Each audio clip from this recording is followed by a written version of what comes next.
Hi hello ನಮಸ್ಕಾರ ಸ್ನೇಹಿತರೆ, ರನ್ನ ಟಿವಿಗೆ ನಿಮ್ಮೆಲ್ಲರಿಗೆ ಸ್ವಾಗತ. ಸ್ಟಾರ್ ಸುವರ್ಣವಾಹಿನಿಯಲ್ಲಿ ರಾತ್ರಿ 7:30ಕ್ಕೆ ಪ್ರಸಾರವಾಗುತ್ತಿರುವ ಜನಪ್ರಿಯ ಧಾರಾವಾಹಿಯಾಗಿರುವ ಆಸೆ ಧಾರಾವಾಹಿಯ ನಿರ್ಮಾಣ ಸಂಸ್ಥೆ ಇದೀಗ ಬದಲಾವಣೆಯಾಗಿದೆ. ಇದರ ಬಗ್ಗೆ ಹಿಂದಿನ ನೋಡೋದಲ್ಲಿ ತೆಗೆದುಕೊಂಡು ಬರೋಣ.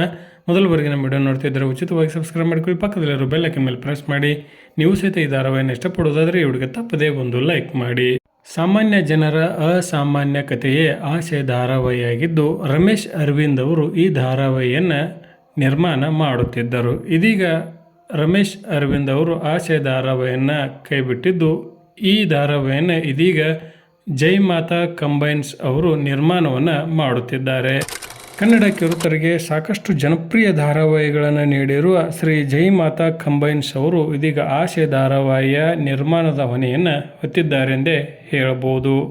ಸದ್ಯ ಆಸೆ ಧಾರಾವಾಹಿಯು ಒಳ್ಳೆಯ ಜನಮೆಚ್ಚುಗೆಯನ್ನು ಮತ್ತು ಒಳ್ಳೆಯ TRPಯನ್ನು ಪಡೆದುಕೊಳ್ಳುತ್ತಿರುವ ಧಾರಾವಾಹಿಯಾಗಿದೆ. ರಮೇಶ್ ಅರವಿಂದ್ ಅವರು ಆಸೆ ಧಾರಾವಾಹಿಯನ್ನು ನಿರ್ಮಾಣ ಮಾಡುವುದರ ಜೊತೆಗೆ ಮೊದಲ ಪ್ರೋಮೋ ಅವರಿಂದಲೇ ಆರಂಭಗೊಂಡಿತ್ತು.